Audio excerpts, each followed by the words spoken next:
தக்லை ஃப்ளாப்னா இது அதோட ஃப்ளாப்பாக இருக்குது ஃபஸ்ட்டு.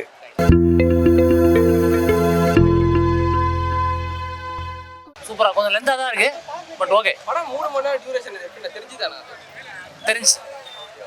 தெரிஞ்சு பட் ஓகே, தனுஷ்காக பார்க்கலாம். படம் விறுவிறுப்பாக இருக்கா? அதெல்லாம் நல்லா இருக்கு. வில்லன் கேரக்டர் வேற ட்ரை பண்ணிருக்கலாம். ஓகே, வில்லன் சூட் ஆகல. ஒரு கேரக்டர் டெவலப்மெண்ட்டுமே நல்லா இருந்துச்சு படத்தில். லைக் அவர் டேரக்டர் நல்லா ஒர்க் பண்ணியிருக்காருன்னு தெரிஞ்சுது எல்லாமே.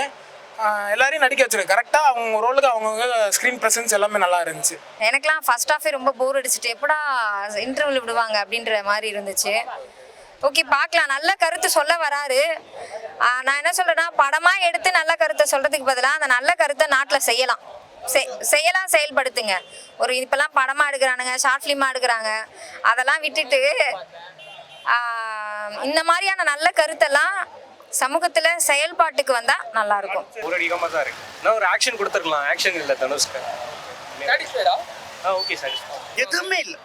எதுவுமே இல்லை தனுஷ்க்கு பெர்ஃபார்மன்ஸ்க்குள்ள. இதுவே வந்து பார்த்தீங்கன்னா இன்டர்வியூக்கு பின்னாடி ஒரு சீன் இருக்குது, அது மட்டும்தான் அப்பாடா திருத்திடா அப்படின்னு சொல்லிட்டு மாதிரி வந்த மாதிரி இருந்துச்சு. ஃபர்ஸ்ட் ஹாஃப்ல ரொம்ப ஸ்லோ, செகண்ட் ஹாஃப் வந்து ஓரளவு ஓகே. ஒன் டைம் வச்சு ஸ்டோரிலாம் வீக் அதானே சொல்லலை, இதுக்குமே சேர்த்து இல்லாமல் எடுத்து வச்சிருக்காங்க. இதெல்லாம் ஒரு கண்டென்ட்டா? எவ்வளோ ஒரு காஸ்டிங் போட்டு எவ்வளோ காசு போட்டு எடுத்துருக்காங்க. என்ன கண்டென்ட் அவங்க பிடிச்சாங்க? ஒரு மோட்டிவேஷன் பண்ணியிருக்கலாம். பெரிய டியூரேஷன், அதாவது என்ன சொல்கிறது, 5வது படமாக சொல்கிறாங்க, 5வது படமாக சொல்கிறாங்க. ஃபஸ்ட்டு படம் பார்த்தீங்கன்னா தவம் இருந்து 3 மணி நேரம் 34 நிமிஷம் எப்படி இருந்துச்சு உங்களுக்கே தெரியும். அதுக்கடுத்து பார்த்தீங்கன்னா இந்த மாதிரி 5வது படமாக பண்ணியிருக்காங்க. சரி இவ்வளோ பண்ணுறாங்களே, சரி ஏதோ முக்கியமான எடிட்டிங் பண்ண முடியாத அளவுக்கு இருக்குன்னு பார்த்தா கண்டிப்பாக ஒரு ஹவர் எடிட் பண்ணி தூக்கலாம், அந்த மாதிரி தான் இருந்துச்சு. சாரி, நாகார்ஜுனா ஒன்றும் இல்லை, ஒரு கேரக்டர் பண்ணுறாரு அவ்வளோதான், ஒரு சிவி காப்ரோல் பண்ணுறப்ப வேறு ஒன்றும் இல்லை ப்ரோ, ரொம்ப பொறுமையாக உட்காரணும். தனுஷ் மனசில் யாரோ ரொம்ப ஆழமாக போய் நான் நடிப்பு அசுரன் அப்படி இப்படின்னு சொல்லி உஸ்பேத்தி விட்டனால அவர் சும்மா இருக்க மாட்டாமல் புது ரோல் ஏதாவது பண்ணணும், பிச்சைக்கார ரோல் பண்ணி அது ரொம்ப பல்பானதான் மிச்சம். படம் ரொம்ப வந்து அவர் ஓவர் ஆக்டிங்காக இருக்குது. ராஷ்மிகா மந்தனா எதுக்கு ட்ராவல் பண்ணுறாங்கன்னே தெரியல. படம் பாட்டு ஹீட்டு பிஜிஎம் எதுவும் ஒப்பலை. எப்படி சொல்றது, இது தேவையில்லாத கதை. ரொம்ப அவர் பேசுக இதெல்லாம் தேவையா அப்படின்ற மாதிரி, இதெல்லாம் தேவையா குமார் அப்படின்ற மாதிரி இருக்கு. படம் ஃப்ளாப் ப்ரோ. எப்படி சொல்றது, இந்த அப்துல் கலாம் இந்த இளையராஜா வச்சுலாம் படம் அவங்க இதை வச்சு படம் பண்ண போகிறதா சொல்லி இது பண்ணோம், அதெல்லாம் வேணாம். அதெல்லாம் ட்ராப் பண்ணிவிட்டு ஃபேன்ஸ்க்கு ஏற்றாப்புல பிடிச்ச மாதிரி படத்தை பண்ணுங்க. ஆடியோ லான்ச்லலாம் நீங்கள் அவ்வளோ பேசுகிறப்பே ஃபேன்ஸ் ஆகும்னு தங்க குதிச்சுக்குந்தாங்க. ஆனால் அவங்க எல்லாத்துக்குமே பல்ப் வாங்குற மாதிரி பண்ணி விட்டாப்புல. நல்லா இல்லை படம். பிளாக் மணி கான்செப்டை வச்சு ஒரு பணக்காரனுக்கும் ஒரு குப்பை வாடுற ஒரு ஆளுக்கும் ஒரு டிஃப்ரெண்ட்டான ஒரு ஸ்டோரி இது பண்ணியிருக்காங்க. படம் கொஞ்சம் லென்த்தாக இருந்தாலும் அது போக போக ஒரு படத்துக்குள்ள கனெக்ட் ஆகி ஒரு சூப்பராக ஒரு பர்ஃபார்மன்ஸ் ஓரியன்டாக ரொம்ப நேரம் கழிச்சு தனுஷ் சார் பண்ணியிருக்காப்புல. 2 பேருமே ஈக்குவல் ஸ்பேஸ் கொடுத்து வந்துருக்காங்க. ஒன்றே ஒரு ஆக்ஷன் படம் மாதிரி எதிர்பார்த்து வர வேண்டாம், ஒரு அசுரன் அந்த மாதிரி பர்ஃபார்மன்ஸ் ஓரியன்டாக அந்த மாதிரி பார்த்தீங்கன்னா படம் எல்லாருமே பிடிக்கும். கேமரா ஒர்க் எல்லாமே தெலுங்கு ஆடியன்ஸுக்கும் சரி தமிழ் ஆடியன்ஸும் ரெண்டுமே செட் பண்ண ஏற்ற மாதிரி கரெக்டாக எடுத்துருக்காங்க.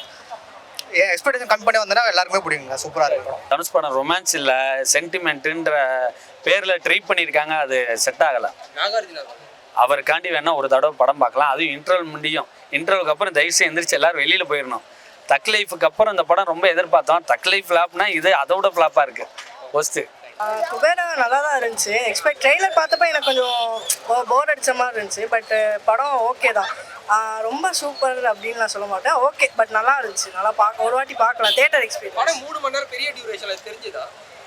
ஃபர்ஸ்ட் ஹாஃப்ல தெரில, செகண்ட் ஹாஃப்லேயும் கொஞ்சம் தெரில, பட் போக போக லைட்டாக ஏதாச்சு. பட் கிளைமேக்ஸ் ஓகே, நல்லா தான். போர் அடிக்காம ஒன் டைம் கண்டிப்பாக வாட்ச் பார்க்கலாம். தனுஷ் ரோல் வந்து எனக்கு பர்சனலாக பிடிச்சிருந்துச்சு, நல்லா இருந்துச்சு. நிறைய படம் பார்த்த மாதிரி தான் இருக்கு, பட் நல்லா கேரக்டரைசேட் பண்ணிட்டாங்க. ராக்கெட் இந்தியா தயாரிக்குது, அது ஏன் ஒரு அப்பா அது சக்ஸஸ்ஃபுல்லாக போச்சா போலியான்னு அவங்க என்ன வேலை செஞ்சாங்கன்னு மேலே போனால் தான் தெரியும். அதுக்கு முன்னாடி ப்ரெஸ் மீட்டை கொடுத்துட்டா நாங்கள் அப்படி வச்சுக்கிறோம், இதெல்லாம் வச்சுக்கிறோம், அதெல்லாம் சொன்னால் அது வேலைக்கு ஆகும். அந்த மாதிரி இது லாஸ்ட்டாக தேட்டரில் எப்படி இருக்குது பார்க்குறதுக்கு 3 ஹவருன்றதே பெரிய ட்ராபேக்காக இருக்குது. படத்தில் லாகுன்றது பெருசாக இருக்குது. ஃபஸ்ட் ஹாஃப்லேயே கடுப்பாக இருக்குது. சார் தனுஷ் வர சீன்ஸே அதிகம் லாங்காக இருக்குது. ஹீரோயின் வர சீன் அதை விட லாங்காக இருக்குது. அதுவும் இல்லாமல் ஒரு சீன் கூட கை தட்டுற மாதிரி இல்லை, விசில் அடிக்கிற மாதிரி இல்லை, பரபரப்பாக இருக்கிற மாதிரி இல்லை. அந்த மியூசிக்லாம் அவருக்கு வைக்கிற மியூசிக் அழகாக இருக்கும். இது வந்து 15 வருஷத்துக்கு முன்னாடி மரியாதை நடிச்சார் பார்த்தீங்களா, கஷ்டப்பட்டு. அந்த மாதிரி படம் இப்போ பண்ணியிருக்காரு. அதில் மணலில் நடந்து போகிற, இதில் குப்பமேட்டில் நடந்துன்னு போயின்னு இருக்காரு. ஏன்னா ஊருக்கே பிச்சை போடுற ஒரு பெரிய மாஸ் ஹீரோ பயங்கரமாக பிச்சை எடுக்க விட்டுக்கிறீங்களே அப்படின்றது தான். இந்த கதை ஏற்கனவே தெரிஞ்ச கதை தான் தமிழ் ஆடியன்ஸுக்கு, இருந்தாலும் அதை அழகாகவே பண்ணிடலாம். ஏன் இவ்வளோ கேவலப்படுத்திட்டீங்க, ஒரு வேளை இது ஆந்திரா டேரக்டர்ன்றனால எப்படி பண்ணிட்டாரு அப்படின்ற மாதிரி தோணும். தமிழ் ஆடியன்ஸ்க்கு இந்த படம் எப்படி கனெக்ட் ஆகுமான்றது தெரியல, கஷ்டமாக தான் இருக்குது. தனுஷ் அண்ணனுக்காக நாங்கள் படம் பார்க்குறோம். படம் எப்படி தலைவர்? படம் சூப்பராக இருக்குண்ணா. என்ன மாதிரி படம் இது? ஒரு பிச்சைக்காரனை பினாமி ஆக்கி அவருடைய பணத்தை வந்து தான் அவருக்கு தெரியாது தனுஷுக்கு. ஆனால் அது நிறைய பேருக்கு அவர் தப்பி ஓடி வந்துடுறாரு. ஆனால் நிறைய பேர் என்ன சொல்கிறாங்க, அவர் வந்து பணக்காரனாக தான் இருப்பார் அப்படின்னு சொல்லிட்டு அவருக்கு பின்னாடியே துரத்தி இது பண்ணுவோம். படம் பார்ப்பாங்க தனுஷை, ஆனால் அதுலேருந்து எஸ்கேப் பண்ணியே இருப்பார். சூப்பராக இருந்தா, செம்மையாக இருந்தா, போர்ல அடிக்கலண்ணா, சூப்பராக இருந்துச்சு. ரஷ்மிகா மந்தனா அந்த பொண்ணையை லேட்டாக தான் எட்டுன்னு வராங்க. ஆனால் அந்த பொண்ணுக்கு உண்மையாலுமே இப்போ தானே அந்த போட்ட மேக்கப் செட் ஆகிருக்கு. ஏன்னா பிச்சைக்காரி மாதிரியே இருக்குது அந்த பொண்ணு. ஒரு குப்பையில் வந்து மூஞ்சில் இதுவாக இருக்கும், அது முகத்துக்கு கரெக்டாக பிச்சைக்காரி மாதிரி வேஷம் நல்லா குப்பை பொறிக்க மாதிரி காமிச்சிருக்காங்க. நல்லா இருக்கு. ரெண்டு பேருக்கும் லவ் குத்து ஒரு பாட்டு குத்துருந்தா அதனாச்சும் நாங்கள் சந்தோஷமாக பார்த்துருப்போம். ஏன்னா இவரோட பாட்டெல்லாம் ஹிட் பண்ணுற ஆள், அதையும் கொடுக்கல, லவ்வும் கொடுக்கலன்றப்போ அதையும் கஷ்டமாக இருக்குது. நாகார்ஜுனா நல்லா தான் நடிச்சுன்னு வந்தார். ஏன்டா இந்த படத்தை ஒத்துக்கணும்ட்டு சீக்கிரம் என்னை சுட்டு சாவடிங்கன்னு அவரே செத்துடுற மாதிரி இருக்குது. அவர் சீக்கிரமாக படத்தை விட்டு போனது அவருக்கு நல்லது அப்படின்ற மாதிரி தோணுச்சு. சூப்பராக இருந்துச்சுன்னா கண்டிப்பாக அவருக்கு இதுக்கு அவார்ட் கிடைக்கும், கொடுக்காமலாம் இருக்க மாட்டாங்க. யாராலுமே வந்து இந்த ஃபுல் மூவியுமே ஒரு பெக்கராக இவ்வளோ கஷ்டப்பட்டு அந்த கார்பேஜ்லேலாம் போயிருக்க மாட்டாங்க. மற்றவங்க நடிச்சிருக்காங்க, பட் இந்த அளவுக்கு எக்ஸ்ட்ரீமாலாம் இல்லை. பட் டி ஃபார் டெடிகேஷன் அந்த மாதிரி தான் இருந்துச்சு. செம்மையாக இருந்துச்சு படம். எனக்குலாம் வந்து நானும் ஒரு சரியான தனுஷ் சார் பைத்தியம். எனக்கு அவர் அது குப்பை தொட்டிலாம் இருக்கிறப்போ அப்படியே பாவலன்னு சொல்லி அவகிட்டலாம் புலம்பிக்கிட்டு இருந்தேன். சூப்பராக இருந்துச்சு. வந்து பயங்கரமா ஒரு மாதிரி பேசியிருந்தாரு. ஒரு செங்கலை கூட நகர்த்த முடியாது. என்ன ஃபீல் பண்ணீங்க? எதனால அப்படி பேசினாரு நினைக்கிறீங்க? ஆனா அது நம்ம சொல்ல முடியாது, அது அவருடைய பர்சனல். நம்ம பேசினா தேவையில்லாத கான்ட்ரவர்சி ஆகிடும். நினைக்கிறீங்களா நீங்க? இருக்கலாம். என்ன என்னால எவ்வளோ கலாய்ப்பாங்க தெரியுமா, தனுஷ் வேணா இருக்கேன் அப்படின்னு சொல்லிட்டு. பட் நான்லாம் வந்து ஏட்டா ஸ்டே அவி அந்த மாதிரி தான், நான் அப்படிதான் இருப்பேன் அப்படின்ட்டு தான் இருக்கு. பட் நல்லா இருக்கு, எனக்கு ரொம்ப பிடிக்கும். படம் மஜாவா இருக்கு. தயவு செஞ்சு தியேட்டர்ல வந்து பாருங்க, வீட்ல ஓடிடில வரும்னு சொல்லிட்டு வேஸ்ட் பண்ணிக்காதீங்க. நல்லா இருக்கு. 3 மணி நேரம் டியூரேஷன் எப்படி தெரிஞ்சதா படத்துல? ஆக்சுவலா நான் வந்து டைமே பார்க்கலன்னா, அது 3 hours போன மாதிரி எனக்கு தெரியல. ஒரு நல்ல ஃப்ளோல தான் கொண்டு போனாங்க. அதுக்கப்புறமா தான் பார்க்க 3 hours முடிஞ்சிச்சுன்ற மாதிரி இருக்கு. ஆக்சுவலா ராஷ்மிகா மேம் வந்து புஷ்பா 2ல வந்து அவங்க கிளாமரா நடிச்சிருந்தாங்க. இதுல அப்படியே பாத்தீங்கன்னா ஒரு சிம்பிளா மேக்கப் இல்லாம ஒரு கேர்ள் வந்து நடிச்சா எப்படி இருக்கும் அந்த மாதிரி தான். இது 2 பேர் லவர்ஸ் மாதிரிலாம் இல்ல, ஒரு பெஸ்டிஸ் மாதிரி தான் காட்டுறாங்களே. அவங்க ஹெல்ப் பண்றாங்க, தனுஷ் சாருக்கு வந்து ஹெல்ப் பண்றாங்க.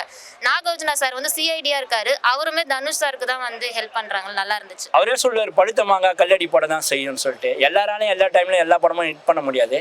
அவர் அப்படி நினைச்சு எல்லா படத்தையும் எல்லாருமே நடிக்கிறது கிடையாது. அந்த விதத்தில் எங்களுக்கு ஆந்திரா டைரக்டர் எங்களை ஃபுல்ஃபில் பண்ணல அப்படின்னு தான் நாங்கள் சொல்லிட்டு போக வேண்டியது.